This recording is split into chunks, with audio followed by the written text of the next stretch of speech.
السلام عليكم ورحمة الله وبركاته.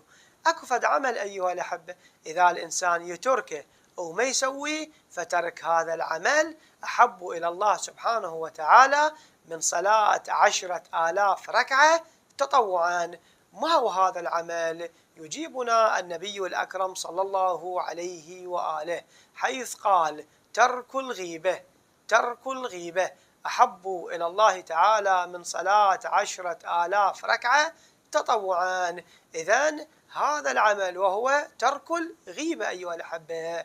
فعلى الإنسان أن لا يغتاب الناس وأن لا يتكلم على أعراض الناس، وحتى إذا كان قاعد في فد مكان وكو جماعة جاي يغتابون الناس، إما أن ينهى هؤلاء الناس عن هذا المنكر وهو الغيبة، أو يغادر المكان.